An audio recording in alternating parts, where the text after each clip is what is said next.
അസ്സലാമു അലൈക്കും വറഹ്മത്തുള്ളാഹി വബറകാതുഹു.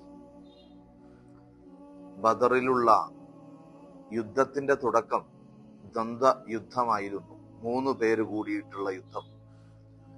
ദ്വന്ദ്വ യുദ്ധത്തിൽ ഖുറൈശികൾക്ക് വലിയൊരു തിരിച്ചടിയാണ് ഉണ്ടായത്. അവരുടെ നേതൃസ്ഥാനത്തുള്ള ഉത്ബത്തും ഷൈബത്തും വലീദും കൊല്ലപ്പെടുകയാണ്. ആ കൊല്ലപ്പെടലോടുകൂടി ഖുറൈശികൾ ഒന്നടങ്കം പാനിക്കാവുകയാണ്, വെപ്രാളപ്പെടുകയാണ്. പിന്നീട് അവർ യുദ്ധത്തിന്റെ അടവുകളൊന്നും മാറ്റിപ്പിടിച്ചു. കൂട്ടമായ യുദ്ധത്തിനുള്ള തുടക്കം അബൂജഹലങ്ങ് ഒരു പ്രഖ്യാപനം നടത്തുകയാണ്. അങ്ങനെ കൂട്ടമായ യുദ്ധം തുടങ്ങുന്നു. അവിടെ അള്ളാഹുവിന്റെ ഹബീബ് റസൂലുള്ളാഹി സ്വല്ലല്ലാഹു അലൈഹി വസല്ലമ തങ്ങൾ സ്വഹാബത്തും തക്ബീർ ധ്വനിയിലൂടെ അള്ളാഹുവിലുള്ള പ്രാർത്ഥനയിലൂടെ അവരും ഏറ്റുമുട്ടാൻ ഒരുങ്ങുകയാണ്. അങ്ങനെ കൂട്ടമായ യുദ്ധം തുടങ്ങി. അവിടെ അള്ളാഹുവിന്റെ വലിയ സഹായം ഹബീബായ സല്ലല്ലാഹു അലൈഹി വസല്ലമ തങ്ങൾക്കും അനുയായികൾക്കും നൽകുകയാണ്. കേവലം 313ഓളം വരുന്ന സ്വഹാബാക്കൾ അവർ എതിരിടുന്നത് 1000ഓളം വരുന്ന ആയുധസജ്ജരായ ഒരു വൻ സൈന്യത്തെയാണ്. ചിന്തിക്കുക, 1000ഓളം വരുന്ന ആയുധസജ്ജരായ സൈന്യത്തെ നേരിടുന്ന ഈ ചെറു സംഘം എത്രത്തോളമായിരിക്കും യുദ്ധത്തിന്റെ ഗതി എന്ന് നമുക്ക് മനസ്സിലാക്കാം. ഇവിടെ അള്ളാഹുവിന്റെ സഹായം ഹബീബായ സല്ലല്ലാഹു അലൈഹി വസല്ലമ തങ്ങൾക്കും സ്വഹാബത്തിനും വലിയ തോതിൽ ഉപകാരപ്പെട്ടുകൊണ്ടിരിക്കുകയാണ്. ഈ സമയത്താണ് മുഅവ്വിദ്, മുആദ് റളിയല്ലാഹു അൻഹുമ, 2 ചെറിയ കുഞ്ഞുമക്കൾ, ചെറിയ കുട്ടികൾ, മഹാനായ അബ്ദുറഹ്മാൻ ഇബ്നു ഔഫ് റളിയല്ലാഹു അൻഹുവിന്റെ ഇരുഭാഗത്ത് വന്ന് നിൽക്കുകയാണ്.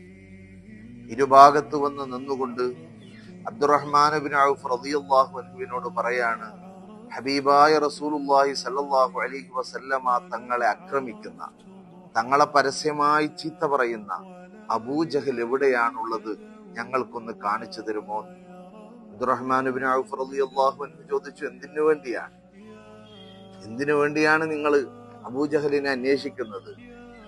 മുഅവ്വിദ് റളിയല്ലാഹു അൻഹുവും മുആദ് റളിയല്ലാഹു അൻഹുവും ഒരേ സ്വരത്തിൽ പറഞ്ഞു, ഹബീബായ സല്ലല്ലാഹു അലൈഹി വസല്ലമ തങ്ങളെ പ്രയാസപ്പെടുത്തുന്ന, ചീത്ത പറയുന്ന, കുറ്റം പറയുന്ന അബൂജഹലിനെ വധിക്കാൻ വേണ്ടിയാണ് ഞങ്ങൾക്ക്.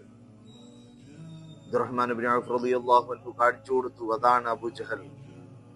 ആ കാണിച്ചു കൊടുക്കേണ്ട താമസം 2 കുരുന്നുമക്കളും 2 കുട്ടികളും അതിശീഘ്രം അബൂജഹലിനെ ലക്ഷ്യമാക്കി നീങ്ങുകയാണ്. അബൂജഹലിന്റെ അടുത്തെത്തിയിട്ട് അബൂജഹലിനെ ഈ കുഞ്ഞുമക്കൾക്ക് കഴിയുന്ന രീതിയിൽ വെട്ടിപ്പരിക്കേൽപ്പിക്കുകയാണ്. ചിന്തിക്കുക, അവിടെ ആ വെട്ടിപ്പരിക്കേറ്റ കാരണത്താൽ അബൂജഹൽ അവിടെ നിലംപരിശായി വീണ് കിടക്കുകയാണ്. ഹബീബായ റസൂലുള്ളാഹി സ്വല്ലല്ലാഹു അലൈഹി വസല്ലമ തങ്ങള് സ്വഹാബത്തിനെ നോക്കിക്കൊണ്ടും നിയന്ത്രിച്ചുകൊണ്ടിരിക്കുകയാണ്. അല്പസമയത്തിനകം, ഏകദേശം യുദ്ധത്തിന്റെ അവസാന ഘട്ടത്തിലേക്ക് എത്തുന്ന സമയം, ഹബീബായ റസൂലുള്ളാഹി സ്വല്ലല്ലാഹു അലൈഹി വസല്ലമ തങ്ങൾ സ്വഹാബത്തിനോട് ചോദിച്ചു, അബൂജഹൽ എവിടെ? മഹാനായ അബ്ദുല്ലാഹി ഇബ്നു മസ്ഊദ് റളിയല്ലാഹു അൻഹുവിനെ അബൂജഹലിനെ തെരയുന്നതിന് വേണ്ടി അയക്കുകയാണ്. അബ്ദുല്ലാഹി ഇബ്നു മസ്ഊദ് റളിയല്ലാഹു അൻഹു അബൂജഹലിനെ അന്വേഷിച്ച് ഇങ്ങനെ നടക്കുമ്പോഴാണ് ഹബീബായ റസൂലുള്ളാഹി സ്വല്ലല്ലാഹു അലൈഹി വസല്ലമ തങ്ങൾ ഇന്നലെ രാത്രി 16ന്റെ രാത്രി പറഞ്ഞ ആ സ്ഥലത്ത് അബൂജഹൽ ഇങ്ങനെ വീണ് കിടക്കുകയാണ്. ഹബീബായ റസൂലുള്ളാഹി സ്വല്ലല്ലാഹു അലൈഹി വസല്ലമ തങ്ങൾ അയച്ച അബ്ദുല്ലാഹി ഇബ്നു മസ്ഊദ് റളിയല്ലാഹു അൻഹു ആ അബൂജഹലിന്റെ നെഞ്ചത്ത് ചവിട്ടി. അബൂജഹൽ ആ സമയത്തും അവന്റെ കിബർ, അവന്റെ അഹങ്കാരം ശ്രദ്ധിക്കണം, ചരിത്രത്തിൽ കാണാം. അബൂജഹൽ പറയാണ്, ഒരു കർഷകന്റെ കൈകൊണ്ട് മരിക്കുക എന്ന് പറയുന്നത് എന്നെ സംബന്ധിച്ചിടത്തോളം അത് ഏറ്റവും വലിയ പരാജയമാണ്. ഏതായിരുന്നാലും മസ്ഊദേ, എന്റെ കഴുത്ത് നീ ഇറുക്കുമ്പോ ഒരൽപ്പം നീട്ടി വെച്ചിട്ടിറുക്കണം. എന്റെ തലയുടെ വലുപ്പം കണ്ട് മുഹമ്മദ് ഒന്ന് ഞെട്ടട്ടെ. അവിടെയും അഹങ്കാരത്തിന്റെ സ്വരമായിരുന്നു. ഹബീബായ റസൂലുള്ളാഹി സ്വല്ലല്ലാഹു അലൈഹി വസല്ലമ തങ്ങള് അവിടെ നിന്ന് പറയുകയുണ്ടായി, എന്റെ സമുദായത്തിന്റെ ഫിറഔനാണ് ഈ കിടക്കുന്ന അബൂജഹൽ എന്ന്. ഹബീബായ റസൂലുള്ളാഹി സ്വല്ലല്ലാഹു അലൈഹി വസല്ലമ തങ്ങളും സ്വഹാബത്തും അള്ളാഹുവിന്റെ വലിയ സഹായത്തോടുകൂടി ആ 313 അംഗ ചെറു സംഘം 1000-ഓളം വരുന്ന ആയുധ സജ്ജരായ സൈന്യത്തോട് നല്ല രീതിയിൽ വിജയിക്കുകയാണ് അള്ളാഹുവിന്റെ സഹായത്തോടുകൂടി.